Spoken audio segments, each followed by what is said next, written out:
Last but not least, Nabila Aguele will come and speak.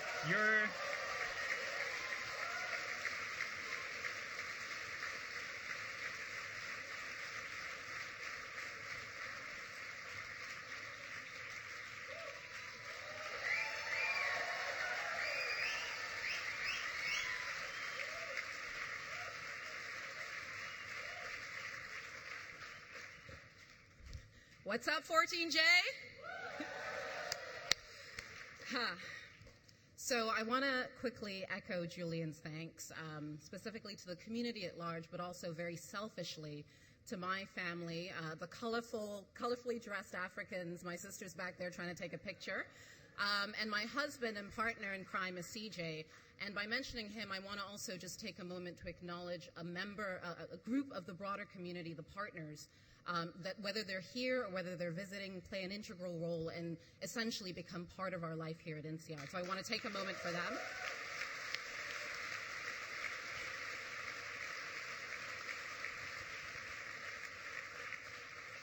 So, frankly, I arrived at INSEAD in a state of confusion, fear, and excitement, having skipped our pre-MBA Business Foundations course, which I really, really desperately needed, to get married in Nigeria a mere 1 week before orientation.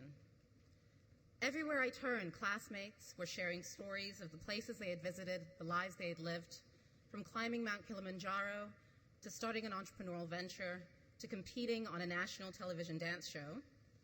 Everyone had accomplishments that made them unique. There was a buzz and excitement in the air, and I resolved immediately to embrace what INSEAD had in store for me, both inside and outside the classroom. Now, this is the point in most graduation speeches where the speaker talks about an inspiring story of perseverance and accomplishment, conveniently glossing over or entirely omitting the difficult parts of their MBA journey. I don't make this point to pat myself on the back, but to acknowledge how difficult it is to be vulnerable and to risk admitting our failures and our faults, especially in such a public forum. Truthfully, my journey at INSEAD has not been without its bumps. For the first 4 months of the program, I struggled to keep up with the primarily quantitative course load.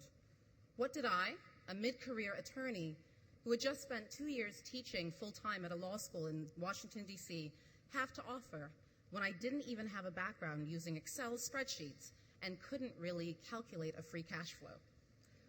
I felt completely out of my depth, and this weighed heavily on my mind, even as I enjoyed and embraced the journey at INSEAD. And I don't tell this story to get sort of, moments of encouragement from you guys, but to really acknowledge that for each and every one of us, whether it was academic, the job search, whether it was maneuvering the delicate balance between being our unique selves and embracing the diversity and the openness at INSEAD, there were aspects of the program that not only challenged us and were difficult, but that gave us opportunities to grow and to thrive. And for me, it was when I really eased into that process and accepted both the difficult and the really frank, challenging portions of the MBA experience that it really began to come alive for me. And I didn't do this alone. There were many people who told me to calm down, to relax, to let go of my ego, which I conveniently did and found it to be quite refreshing, and also to let go of this need to be perfect, because ultimately we're all beautifully flawed, and this journey really isn't about perfection, but it's about knowing ourselves and helping each other get through that process. Looking back, it has been an amazing year, and for some of us, as has been mentioned earlier, one of the best years of our lives. The many trips to new places that broadened our horizons and gave us opportunities to deepen existing friendships and to start new ones. The epic national weeks, of course my favorite being Africa Week. Singapore, where we participated in the annual Dash Run and learned how to pause for perspective and value the principle of charity from a fledgling hip-hop artist disguised as a management decision sciences professor. I'm talking about Neil Bearden. All while wearing flip-flops and t-shirts almost every single day. There was also the opportunity to come together as a community to celebrate the life of Nelson Mandela, a formidable and unapologetic force for good. There was getting to pitch a new venture idea before actual investors, who then turned around and gave you real money. In P5, we continued our travels, but many of us have slowed down to savor these last weeks together, all the while always continuing to find ways to collaborate and meet new people, as is our way here at INSEAD. So now the question is, so what? A week or so ago, a professor and mentor here in Fonty asked me what I think sets us apart from our peers at other schools, and what I hoped our unique contribution would be 25 years from now. I've thought about this question a lot over the last few days, especially because I wasn't one of the lucky ones to get to go to Havar. But, the reality is that we have a unique voice and a perspective as citizens of the world, which has been enhanced through this year's collaborative group experiences, campus exchanges, and through the cross-cultural dialogue that we've engaged in each and every day. It is no secret that with increasing interdependence of the global economy, the ideal future business leader is one who is capable of leading across cultures. My hope is that we will be at the forefront of this next generation of truly global leaders. Women and men who are not only well-traveled, but who also represent what the world actually looks like today. Whether we're working at consulting firms, banks, or multinational corporations, whether we're serving as entrepreneurs, as community organizers, or even as politicians, this is my hope, my dream for us all. And it's already begun.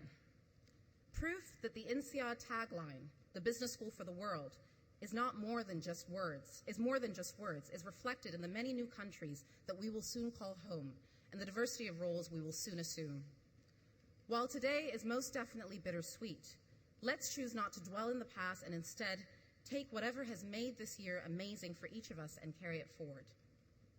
Here's to friendship, to each and every one of us becoming thought leaders and change agents, no matter our chosen path post-INSEAD and our personal journeys. To embracing leadership not as something we do in an interview or on a stage, but as a daily practice, like many of you have demonstrated to me at INSEAD. I'm talking about the student clubs, the people who, without being asked and without being recognized, spent countless hours helping me and others make it through the P1 core exams. And also those who've taken the time to check in when they know that something is not right, and to laugh and to celebrate our successes along the way. And here's to owning our place in the growing community of business leaders whose influence reaches beyond country borders, beyond business sectors, or company functions. This year has really been a gift, and it's one that I personally won't forget. And I came in as a skeptic. I really, had hoped for the best, but didn't think that I would stand up here and feel really the sense of emotion and pride, and be on the verge of crying, which I promised myself not to do. But with that, I'll say thank you, congratulations. Come find me wherever you are, and let's not stop it here. Let's keep this process going. Thank you.